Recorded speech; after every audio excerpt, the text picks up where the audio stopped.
एउटा पनि दुःख पाउनु मात्रले हो, अब केही छैन भने चाहिँ चिन्ता यति राम्रो रहेछ त्यो साथीहरू। बिहानको समयमा छाता उठ्छ जाप्नेहरू के होला last. Hello hello namaste and welcome to my YouTube channel. म हो तपाईँहरूकै आफ्नै साथी सुशीला। सबैजनालाई स्वागत छ। तपाईँहरूलाई कस्तो छ? चाहिँ सन्चै छु। आज बाबुको हस्पिटल जाँदैछ। योसम्म तेस्रो 3वटा हस्पिटल भइसक्यो। आँखामा के भएको छ अहिलेसम्म थाहा छैन। हेरौँ आज चाहिँ के भन्छ। बाबुछोरीले त हिँड्दै हुनुहुन्छ। छाता ओढ्दैछ जापानिजले। बिहानै घाम लागेको छ, के गर्नु।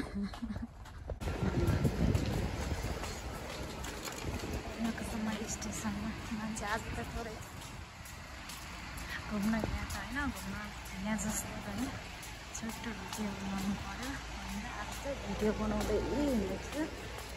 दौडिँदैछ बाबा।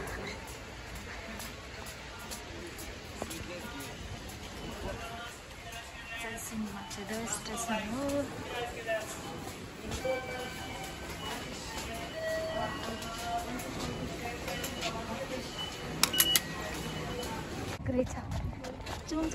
यहाँबाट आएको छिटो अहिले फेरि कति बेला लाग्छ खुल्नुलाई। कति ठुलो रहेछ।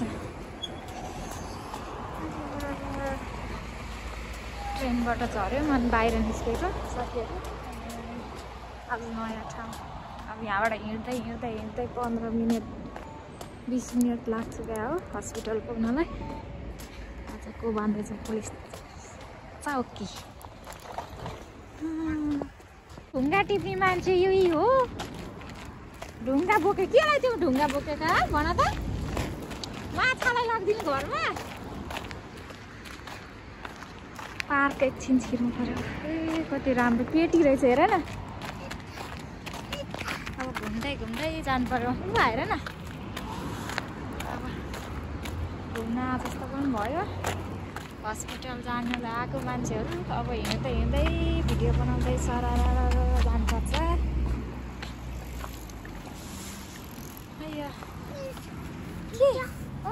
के रहेछ गए पनि हरियाली वातावरण के साथीहरू। अर्काको देशमा बसेको छ हरियाली भनेको छ। त्यहाँदेखि आफ्नो देशमा पनि जहिले के हुन्छ, यसले यो गर्यो त्यसले त्यो गर्यो भन्दै ऊ बाबा छोरानीमा बाबा पनि भिडियो बनाउँदा। यहाँ चाहिँ खोला रहेछ। यहाँ चाहिँ के हो यो टावर जस्तो। वाउ जस्ट वाउ रहेछ। हिँडेको चाहिँ हामी हस्पिटल हो है साथीहरू। फेरि हस्पिटलबाट निस्क्यो साथीहरू। दुःख पाउनु मात्रले हो, अब केही छैन भने चाहिँ चिन्ता मान्नु पर्दैन भन्ने छ। निस्केर हिँड्यो। अब निस्केको चाहिँ अब 1 घन्टापछि होला खाना खाने चाहिँ। भोकै छ म चाहिँ। उहाँ चाहिँ बाबाले बोकेर मस्त छ। उहाँले त दुःख पायो मस्तै। यति राम्रो सिन रहेछ साथीहरू। भोलि पर्सि हामी पनि यहाँसम्म पुगेको थियौँ भनेर एउटा मेमोरीको लागि यो भिडियो हेरेर साथ सपोर्ट दिनु होला। कस्तो लाग्छ भिडियो कमेन्ट पनि गरिदिनु होला। जहाँ पाए त्यहीको भिडियो बनाउन मिल्दैन होला सायद यहाँ जापानमा त।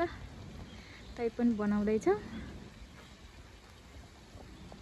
यति राम्रो रहेछ त्यो साथीहरू। Wow just wow. फिसलाई अहिले त्यहाँ डुब्छ नि तिमी चाहिँ। उहाँ चाहिँ माछा जहाँ गयो नि माछा देख्ने हो। जापानमा त के हो त्यो। यहाँ चाहिँ यस्तो टावर रहेछ। यस्तो फोटो खिच्ने गर्दैछ। सब सिकाउनु भइसक्यो। बाबा नानीलाई सिकाउँछ उसले ट्रेनमा चढेको। अब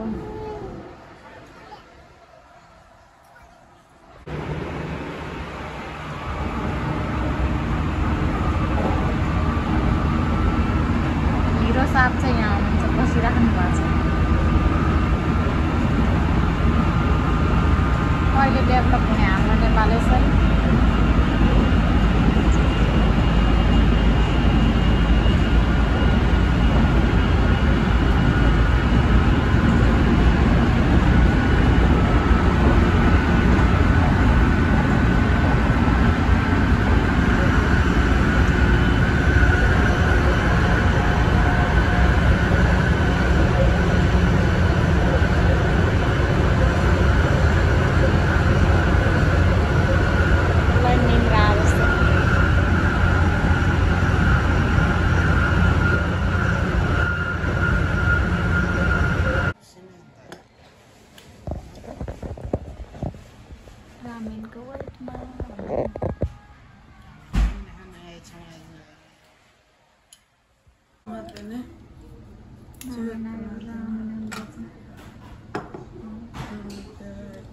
भात चाहिँ भनिन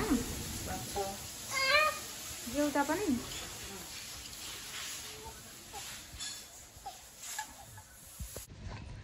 फाइनली घर पनि आइपुग्नु लाग्यो तर पानी परिरहेको रहेछ छाता नभएर सानो पानी परिरहेको बाबा छोरा चाहिँ घर पुगिसक्नु भयो होला म चाहिँ हेर्दै हुनुहुन्छ म चाहिँ यहाँ पनि आएको साकिने त्यहाँ छु साथीहरू मेरो भिडियो अन्तिमसम्म हेर्दैन भने तपाईँ सम्पूर्ण थ्याङ्क यू सो मच भन्न चाहन्छु यसरी नै माया गरिदिनु होला र सधैँ साथ सपोर्ट गरिदिनु होला भन्न चाहन्छु love you all guys thank you so much